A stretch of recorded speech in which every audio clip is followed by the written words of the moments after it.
கைதிகள் காவலர்களை தாக்குனாங்கன்னு சொல்கிறதே முழுக்க முழுக்க 100க்கு 99 விழுக்காடு பொய் தான்.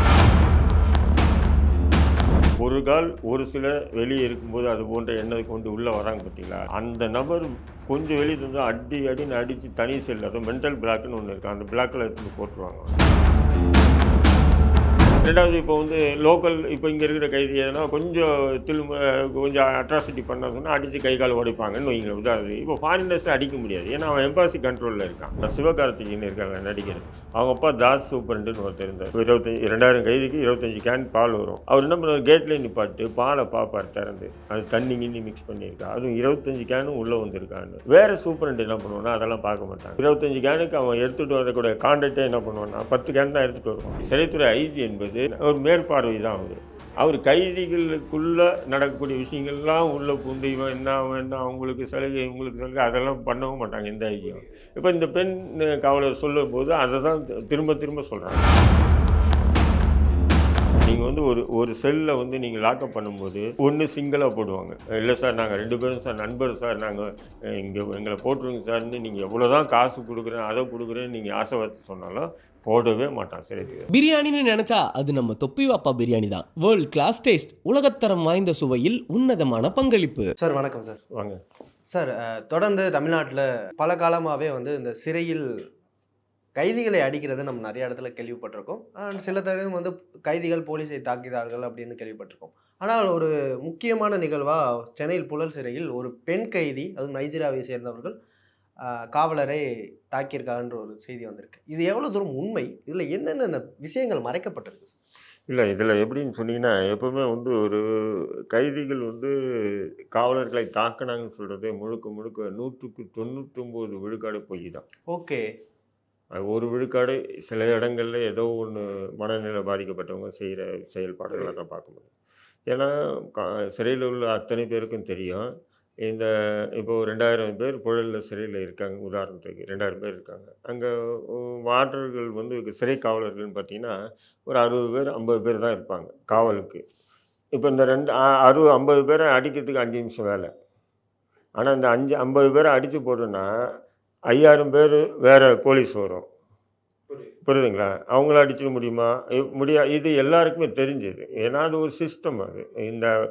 அது ஒரு கட்டுப்பாடோடு தான் ஜெயிலில் எல்லாமே இருக்காங்க. அதனால் யாருமே காவலர்களை தாக்கினாங்க, அதிகாரிகளை தாக்கினாங்க அப்படின்றதெல்லாம் முழுக்க முழுக்க ஹம்பக்காது, பொய். பொய் புரியுது. பொய். அப்படி செய்ய முடியாது. அது ஆண்கள் சிறையாக இருக்கட்டும், பெண்கள் சிறையாக இருக்கட்டும், எந்த சிறையாக இருந்தாலும் அப்படி தாக்க முடியாது. ஆனால் சிறைத்துறை என்ன பண்ணணும்னு சொன்னால், சில விஷயங்களுக்கு சிலர் மீது நடவடிக்கை எடுக்கணும்னு சொன்னால் அவங்கள பற்றி செய்திகளை தவறாக வெளியிடுவாங்க. இப்போ உதாரணத்துக்கு பார்த்தீங்கன்னு சொன்னால், நீங்கள் ஒரு 6 மாதத்துக்கு முன்னாடி போலீஸ் பக்குருதின்னு சொல்லி ஒரு முஸ்லீம் சிறைவாசி இருக்கார். அவர் சிறை அதிகாரியை தாக்கிட்டார் அப்படின்னு சொல்லி செய்தி வந்தது. எனக்கு ஒரு அதிர்ச்சி ஆகிட்டு உடனே தொடர்பு கொள்கிறேன், வழக்கறிஞர் அனுப்பி மனு பார்க்குறேன். அப்படி எதுவும் இல்லையே, எதுவுமே நடக்கல. அப்போ செய்தியெல்லாம் போடுறத போடுறான், பொய்யா செய்தி வெளியிடுறாங்க அப்படின்னு நம்ம நினச்சிட்டு இருந்தோம். ஆனால் அந்த செய்தி ஒரு 3 நாள் கழித்து என்ன பண்ணுறாங்க, ஒரு 50 வார்டர்கள் அதிகாரி எல்லாம் சேர்ந்து அந்த ஒரு நபரை லாக்அப் திறந்து இரவு 2 மணிக்கு செம்ம அடி பொழந்து எடுக்கிறாங்க. அப்போ என்ன பண்ணுறாங்கன்னு சொன்னால், முதல்ல செய்தி எப்படி கொண்டு போகிறாங்கன்னா, ஒரு கைதி சிறை அதிகாரியை தாக்கினார்ன்ற மாரி ஒரு செய்தியை பரப்பிட்டு அதன் பிறகு தான் அவங்க தாக்குதலை தொடுக்குறாங்க. புரியுதுங்களா? அப்போது ஒரு விசாரணை கைதியை அடிக்கிறதுக்கு சட்ட விதிக்கு எதிரானது சிறையில். ஆக்சுவல் பார்த்தீங்கன்னா பேட்டன் லட்டி இருக்குது பார்த்தீங்கன்னா, லட்டி கூட சிறைக்குள்ளே வச்சுக்கக்கூடாது. லட்டி கூட சிறையில் வச்சுக்கக்கூடாது. ஏன் சொன்னால் அவங்க நீதிமன்ற காவலில் இருக்காங்க. புரியுதுங்களா? அவங்க வெளியே போகக்கூடாது, வெளியே தொடர்பு இருக்கக்கூடாது. அதே நேரத்தில் அவங்களுடைய உயிருக்கும் உடைமைக்கும் எந்த ஒரு ஆபத்தும் வரக்கூடாத பாதுகாப்பான ஒரு இடம் தான் சிறை. இதுதான் சட்ட விதிகள் சொல்லுது. அப்படிங்கும்போது இவங்க என்ன பண்ணுறாங்க, லட்டியெல்லாம் கூட பயன்படுத்துகிறாங்க. அப்போது அப்படி அடித்தாங்க. அதன் பிறகு பார்த்திங்கன்னா ஒரு 2 நாள் கழிச்சு பார்த்திங்கன்னா பக்கத்து சிறையில் இருக்கக்கூடிய பன்னாஸ் பிலால் அவங்களையும் இதேமாரி ஒரு தாக்குதலை திடீர்னு தொடுத்தாங்க. அப்போ இது ஏற்கனவே ஒரு விதமான மாயை ஏற்படுத்தி அதுக்கப்புறம் தாக்கினாங்க. இப்போது இந்த பெண் சிறை கைதி, நைஜீரியா கைதி ஒரு வார்டர், அதுவும் 7 ரேங்கில் உள்ள ஒரு வார்டரை அடிச்சிட்டாங்கன்னு சொல்லி அந்த பெண் சொல்கிறாங்க, அந்த சிறை காவலர் சொல்கிறாங்க. இப்போ அவங்க சொல்லும்போது 100 விழுக்காடு உண்மையாக இருக்குமான்னா வாய்ப்பு இல்லை. ஏன் வாய்ப்பு இல்லைன்னு சொன்னீங்கன்னா, இப்போ அவங்க வைக்கக்கூடிய குற்றச்சாட்டுகள் இருக்குது பார்த்தீங்களா? அவங்க வந்து சிறையில வந்து நிர்வாணமா அலையிறாங்க. பெண்கள் பெண்கள் கட்டி பிடிச்சிட்டு அலையிறாங்க. அப்படி பண்ணுறாங்க. இத பார்த்துட்டு இங்கே உள்ள பெண்களும் கெட்டு போயிட்டாங்க. அப்படின்றது. 2வது இதுக்கு இவங்களுக்கு வந்து முழுக்க முழுக்க ஒரு ஆதரவு குடுக்குறது யாருன்னா, சிறைத்துறை ஐஜி குடுக்குறாரு. ஓகே. ஏடிஜிபி ஆமா. இருக்காருல்ல, அவரு சொன்னாரு. குடுக்குறாரு அப்படின்றாங்க. அப்போ இவங்க ஏடிஜிபி மீது குற்றம் சாட்ட வேண்டிய அவசியமே இல்ல. ஏன்னா சிறை என்பது முழுக்க முழுக்க கண்காணிப்பாளர் கட்டுப்பாட்டுல தான் இருக்கும். ஆமாம். அப்படி மீறி போச்சுன்னா டிஐஜி, சிறைத்துறை டிஐஜி. அதுக்கும் மீறி போச்சுன்னா சிறைத்துறையுடைய ஹெட் குவார்ட்டர் டிஐஜின்னுவாங்க. அவங்க கட்டுப்பாடு தான். அப்படி தான் வரும் அது. அந்த சிஸ்டமேட்டிக்கா தான் இயங்கும். ஐஜி, சிறைத்துறை ஐஜி என்பது வருஷத்துக்கு ஒரு தடவ ஃபைல் வருவாரு. சிறை எப்படி இருக்கு? என்ன ஒரு மேற்பார்வை தான் அவரு. அவரு கைதிகளுக்குள்ள நடக்கக்கூடிய விஷயங்கள்லாம் உள்ள புகுந்து இவன் என்ன, அவன் என்ன, அவங்களுக்கு சலுகை, இவங்களுக்கு சலுகை அதெல்லாம் பண்ணவும் மாட்டாங்க எந்த ஐஜியும். இப்ப இந்த பெண் காவலர் சொல்லும்போது அத தான் திரும்ப திரும்ப சொல்றாங்க. அவர தான் மென்ஷன் பண்றாங்க. சூப்பரண்ட சொல்ல மாட்டேன்றாங்க. ஜெயிலர சொல்ல மாட்டேன்றாங்க. இப்போ ஏன்னா ஒரு சிறையில வந்து ஒரு ஒரு காவலர ஒரு கைதி அடிச்சிட்டான்னா, அதுக்கு பொறுப்பு ஜெயிலரும், சூப்பரண்டும் தான். அடிஷனல் சூப்பரண்டு, ஜெயிலர் 3 பேர் தான் பொறுப்பு. அந்த 3 பேர் பேரையும் இவங்க பயன்படுத்தலைல்ல. இவங்க டைரக்ட்டா ஏடிஜிபி ஐபிஎஸ் ஆஃபீசர சொல்றாங்கன்னும்போது, ஏன்னா இப்போ அவரு ஐஜியா சிறைக்கு பொறுப்பு எடுத்த பிறகு அவரு சில விஷயங்கள் வந்து பண்ணிட்டு இருக்காரு. என்னன்னா செல்ஃபோன் எல்லாம் வந்து புழக்கத்துல போகுது. அதனால இங்க புழல் சிறையில இருக்கக்கூடிய வார்டர்ஸ் இருக்காங்க இல்லையா? காவலர்கள். அவங்களெல்லாம் தூக்கி வேலூர் மாத்துறது. வேலூர்ல இருக்கவங்கள தூக்கி இங்க இப்படி வந்து பண்ணிட்டு இருக்காரு. இப்ப சமீபத்தில கூட நீங்க படிச்சிருக்கலாம். சில வார்டர்கள் அங்க உண்ணாவிரதம் உட்கார்ந்தாங்க காவலர்கள். ஏன்னா திடீர்னு சேலத்துக்கு தூக்கிட்டாங்க அப்படின்ற உண்ணாவிரதம் உட்கார்ந்தாங்க.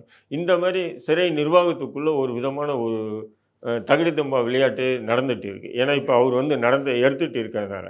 இப்ப அதன் விளைவு தான் இந்த பெண்மணி வந்து இப்படி புகார் சொல்றாங்களோ அப்படின்ற ஒரு சந்தேகத்துக்கு வருது. ஓகே. சார் இதுல அவங்க ஒரு முக்கியமான குற்றச்சாட்டா வச்சது வந்து, அந்த நைஜீரியா பெண் வந்து உடை இல்லாமல் அவ திரியிறாங்க. இன்னொன்னு ஓரினச் சேர்க்கை. அதாவது அ பயோசெக்ஸ் அந்த இது பண்றாங்கன்னு சொல்லியிருந்தாங்க. ஓரினச் சேர்க்கை பண்றாங்கன்னு சொன்னாங்க. இது சிறைக்குள்ள நடக்கிறதுக்கு வாய்ப்புகள் இருக்கா முதல்ல? 100% வாய்ப்பு இல்லைம்மா. நான் கூட 12 வருஷமா ஓகே. இருந்த எல்லா சிறைகளிலும் இருந்திருக்கேன். ஓரினச் சேர்க்கை என்பதே வந்து பார்த்தீங்கன்னா, லெஸ்பியனோ இல்ல இது இதுவோ இல்ல. ஆ. ஏன் சொன்னீங்கன்னா, ஒரு கால் ஒரு சிலர் வெளியே இருக்கும்போது அது போன்ற எண்ணத்தை கொண்டு உள்ள வராங்க பார்த்தீங்களா? அந்த நபர் கொஞ்சம் வெளிய இருந்தா அடி அடின்னு அடிச்சு தனி செல் அதுவும் மென்டல் பிளாக்ன்னு ஒண்ணு இருக்கு. அந்த பிளாக்ல எடுத்துன்னு போய் போட்டுருவாங்க அவன. ஓகே.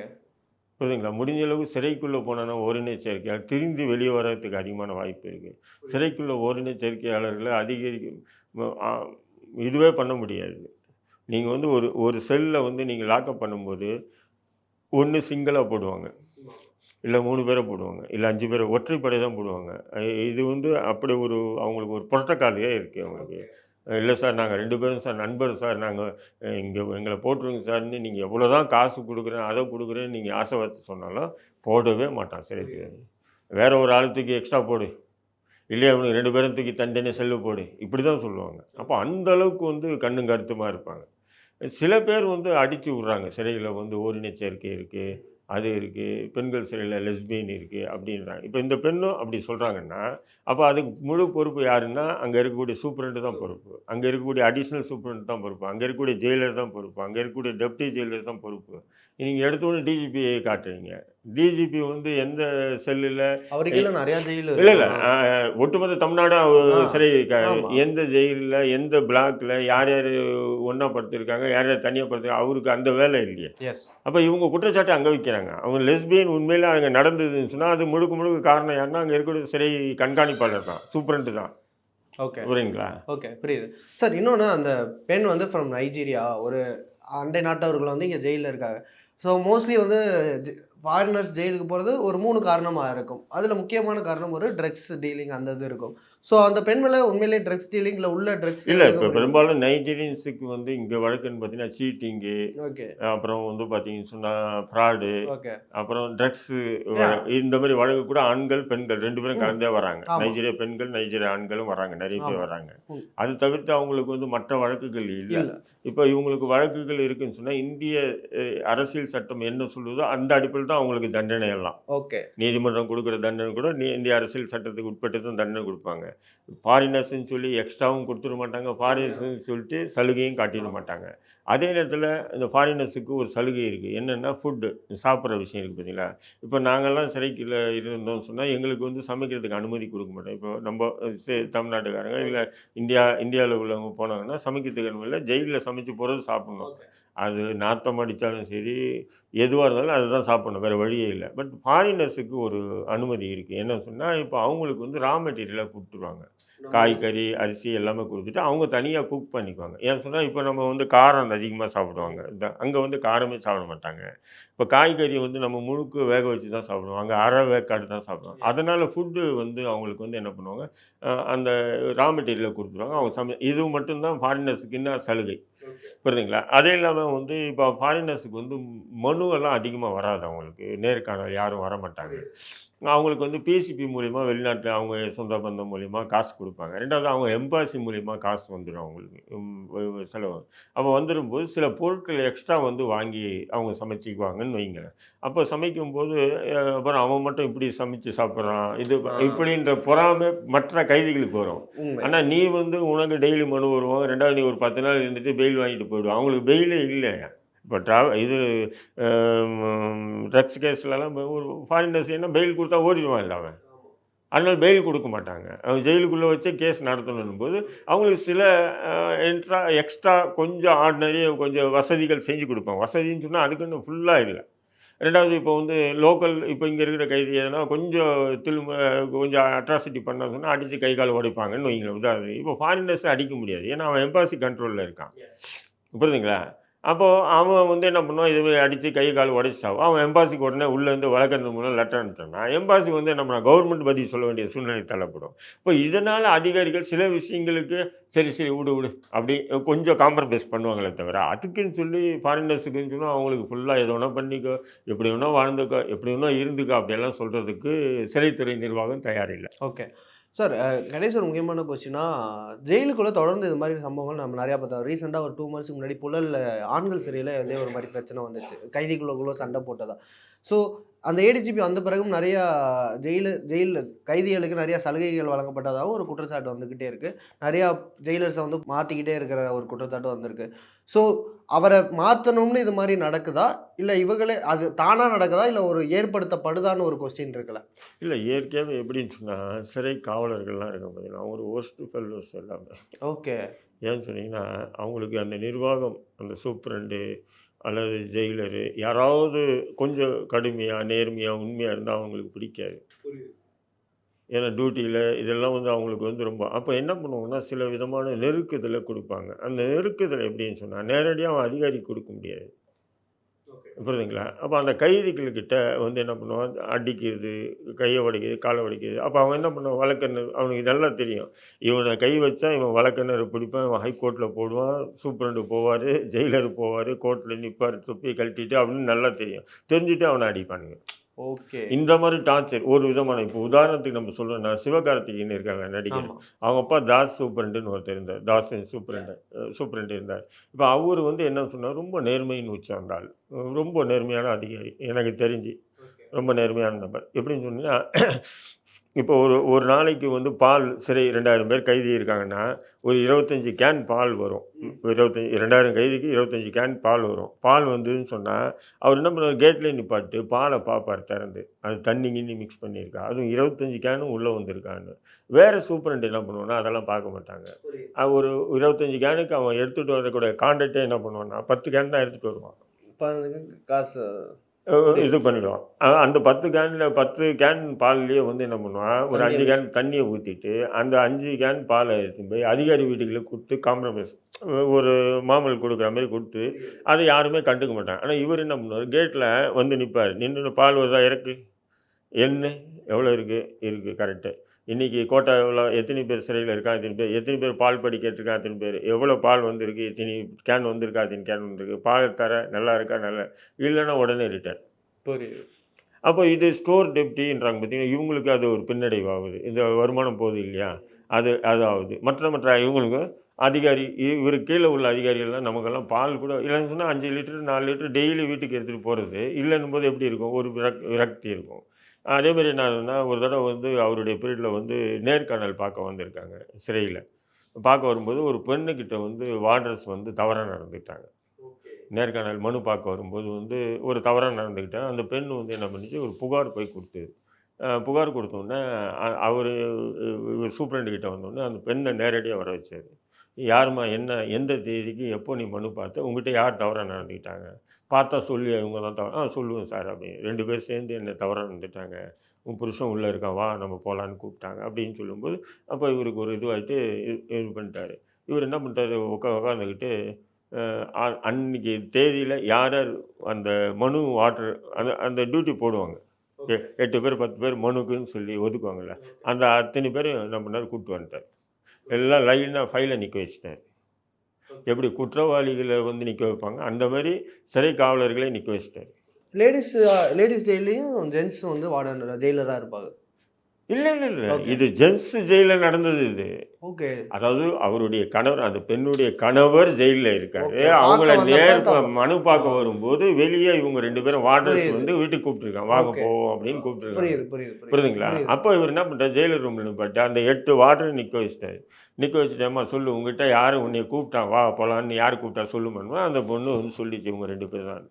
அப்போ அந்த வார்டர்ஸுக்குள்ளே என்ன ஆயிடுச்சுன்னு சொன்னால், இவர் பாருங்கள் கைதிகளை மாதிரி நம்மளை நிற்க வச்சு இப்போ ட்ரீட் பண்ணிட்டாரு. அப்போ இவர் எதனா ஒரு பழி வாங்கணும்னு சொல்லிட்டு அவர் மென்டல் டார்ச்சர் ஓவராக கொடுத்து அவர் வந்து ஜெயிலே வந்து ஹார்ட் அட்டாக் வந்து இறந்துட்டார் அவர். மென்டல் டார்ச்சர் அந்தளவுக்கு மென்டல் டார்ச்சர் கொடுத்துட்டாங்க. அதுக்கு முழு மூல காரணம் வந்து அந்த வார்டர்கள் சேர்ந்து டார்ச்சர் எப்படின்னு சொன்னால், தேனி ஸ்ரீதர்னு ஒரு பையன் ஒருத்தன் இருக்கான். அவன் எப்படின்னு சொன்னால் அவனை அடித்தாவே அவன் இது நீதிமன்றத்தில் போய் நிர்வாணமாக நின்று பெரிய அமக்கலம் பண்ணுவான். அப்போ அவரை என்ன பண்ணுறாங்க, திறந்து அடிக்கிறானுங்க டார்ச்சர்.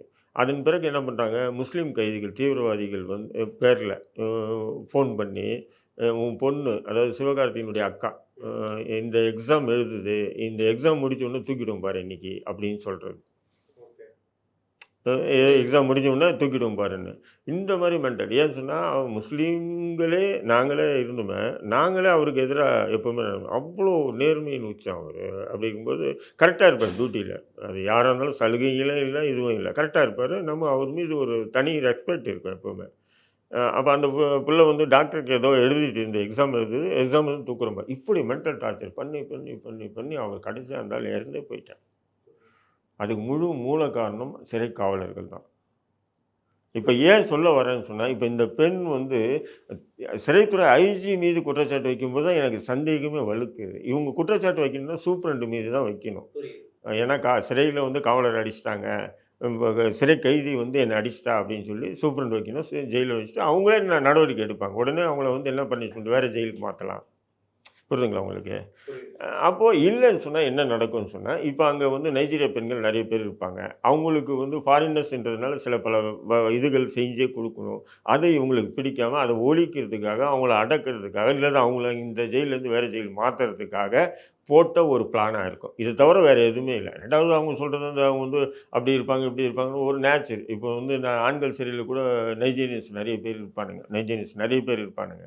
அவங்க என்ன பண்ணுவாங்கன்னு சொன்னால், ட்ரெஸ்ஸு வந்து எப்படின்னா, இப்போது நேர்காணல் மனு கூப்பிட்றாங்க, வழக்கறிஞர் வந்திருக்காரு, இல்லை வீட்டில் மனு வந்திருக்காங்கன்னா நம்மளாம் என்ன பண்ணுவோம், பேண்ட்டு போடுவோம், சட்டை போடுவோம், நல்லா அவங்களோட ட்ரெஸ்ஸிங் இல்லை எல்லாமே போட்டுக்கிட்டு மனுவில் போய் நிற்போம், வழக்கறிஞர் போய் சந்திப்போம். அவனுங்க எப்படியும் பண்ணுவானுங்க நைஜீரியன்ஸு அப்படியே உட்காந்துருப்பானுங்க. அது ஒரு ஜட்டி ஒரு இந்த ஷார்ட்ஸ் மாரி அந்த அந்த இந்த நைலான் துணி ஷார்ட்ஸில் அப்படியே மனுவில் வந்து நிற்பானுங்க. அந்த ஒரு அவங்க கல்ச்சர். இப்போது பெண்கள் சிறையிலையும் இப்போ வந்து அவங்க அப்படி இருக்கலாம். மேபி ஜட்டியோட அப்படியே இதுவா அப்படியே, ஏன்னா அவங்களுக்கு அது அது ஒரு இது தானே, அப்படி தான் இருக்கலாம். அது இவங்களுக்கு வந்து ஒரு நெருடலாக இருக்கலாம். அந்த நெருடலாக இருக்குன்றதுக்காக, ஆனால் ஒட்டுமொத்தமாக அந்த நைஜீரிய பெண்களை ஏதோ ஒரு தாக்குதல் தொடுக்கிறதுக்காக அல்லது அவங்களை செய்மாட்டம் பண்ணுறதுக்காக நடத்தப்பட்ட ஒரு நாடகம் மாரி தான் தெரியுதே தவிர, இல்லைன்னு சொன்னால் இப்படி வந்து ஓப்பனாக ஒரு வாட்டர் வந்து இப்படி வந்து மீடியாவில் இதுவே பேச மாட்டாங்க. சார், இது மாதிரி நிகழ்வுகள் தொடர்ந்து நடந்துகிட்டே இருக்கு. தொடர்ந்து பேசலாம். நேரத்துக்கு ரொம்ப நன்றி. பிரியாணின்னு நினைச்சா அது நம்ம தொப்பி வாப்பா பிரியாணி தான். வேர்ல்ட் கிளாஸ் டேஸ்ட், உலகத்தரம் வாய்ந்த சுவையில் உன்னதமான பங்களிப்பு.